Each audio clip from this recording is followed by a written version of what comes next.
What's going on, baseball fans? So in this video today, I'm going to tell you why the Phillies are going to win the National League East. Let's not waste any time. Let's get to it.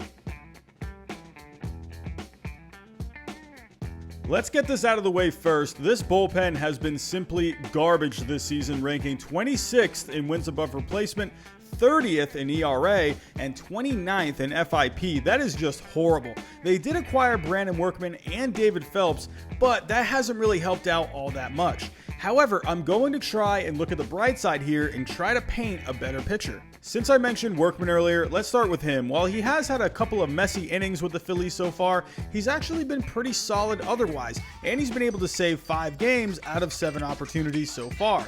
He is getting bit by the walks a little bit, but one thing he has done well is not giving up the long ball, as he's only given up 1 home run this season. In fact, he's only given up 2 total home runs since the start of last season. The guy that has been the best overall in the last few weeks, though, has been Hector Neris. Since a terrible outing against the Braves in which he coughed up a 2-run lead in the 8th inning that eventually led to a loss, he's been very good since, with a 1.08 ERA, a 2.10 FIP, and just under 10 strikeouts per 9. Overall, this bullpen is just not good, and it is a big if. However, if guys can be put into the right positions to succeed, this bullpen could be able to hold it down long enough to help them secure a division title.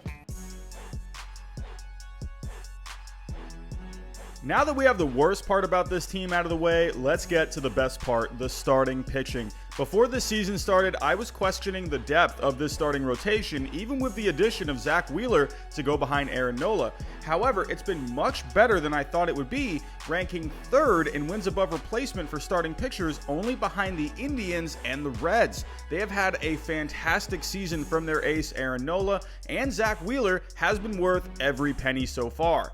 Nola so far through 9 starts is 5-3 with a 2.40 ERA and a 3.10 FIP, while Wheeler is almost identical with a 2.47 ERA and a 3.11 FIP.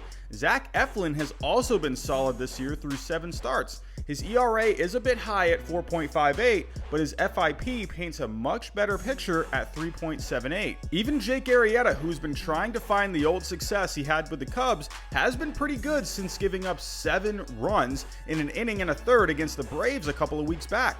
Overall, if the starting pitching can just keep doing their thing, it will only help the Phillies secure a division title. One thing about this team that I find to be a bit underrated is the offense. They rank 11th in the majors in WRC+, 10th in slugging, 3rd in on-base percentage, and they're also the 3rd best team in the major leagues when it comes to creating runs on the bases. Of course, they have a recognizable bat in Bryce Harper, but they have some other good bats as well, including Rhys Hoskins, JT Realmuto, Didi Gregorius, and even their top prospect, Alec Bohm, who has been playing very good since his call-up. Let's start with Harper, who is hitting a somewhat low 254, but he has an excellent 419 on-base percentage and a decent slugging of 475. Moving on to who I think is personally the best catcher in all of baseball, JT Realmuto, who's hitting 266 with a 901 OPS, and he leads all catchers with 11 homers. Rhys Hoskins is also another solid bat in this lineup, and he's got 9 homers along with a very good 912 OPS. Didi Gregorius is having a respectable season, hitting 273 with 6 homers and a solid 802 OPS. Last but not least, their top prospect, Alec Bohm, came up this season, and he's been hitting very good so far with a 303 average, a couple homers, and has a very good on-base percentage of 360. Overall, this lineup is very solid and should be key in hopes of trying to catch the Braves for the NL East crown.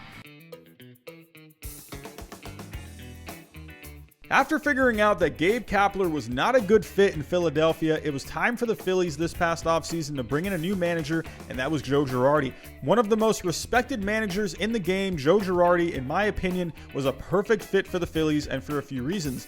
First off, he's always had a good balance of keeping the clubhouse in check, whether it be keeping them motivated or being disciplinary when he needs to be. Another thing to take note of is his bullpen management. While Andrew Miller has criticized Girardi's bullpen management in the past, there's actually a statistic that may prove otherwise. Back in 2009, a manager-reliever use system was created by Tim Niker, who used to be an author for Baseball Prospectus. It's a system that uses a stat called weighted on-base average against righties and lefties, which which is used to look closely at managers using their best relievers in high leverage situations. In this system back in 2015, Girardi actually ranked second. While this bullpen has been complete garbage this year, due to Girardi's track record, maybe he can end up making more right calls than wrong in the last few weeks of the season. On the other hand, we can look at something that is a little more black and white. Overall, Girardi has been a winning manager in his career, shown by his .554 winning percentage, and for the month of September, he has averaged a .560 winning percentage. That could be a good sign for the Phillies the rest of the way.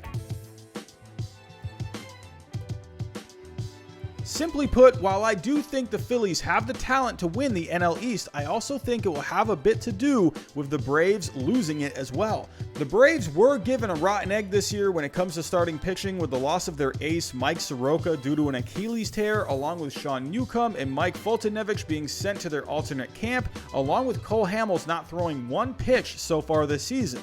Overall, the Braves have the 5th worst wins above replacement for starting pitchers this season, even with Max Fried having a good season. They have the 3rd worst ERA, the 6th worst FIP, the 6th worst strikeouts per 9, and the 4th worst walks per 9. The two reasons why the Braves are in the position they're in is because of an offense that ranks 2nd in runs scored and 4th in WRC+, along with a bullpen that ranks 4th in wins above replacement. However, I know firsthand not having starting pitching in the last month of the season can come back to bite you. Just look at the greatest team of all time, the 2011 Red Sox. Look at that September collapse they had. What was the reason? Starting pitching. Trust me, it was that bad, and I cried myself to sleep. While we're at it, let's take a look at another team that had a collapse that September. Who was it again?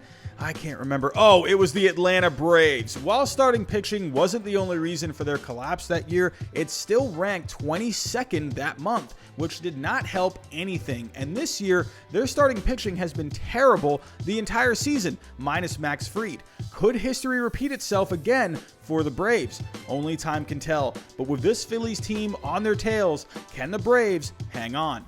So those are some reasons why I think the Phillies are going to win the National League East. Tell me what you think down below. Tell me some reasons of your own. But that's all I got for this video. Thanks for watching, and I'll talk to you next time.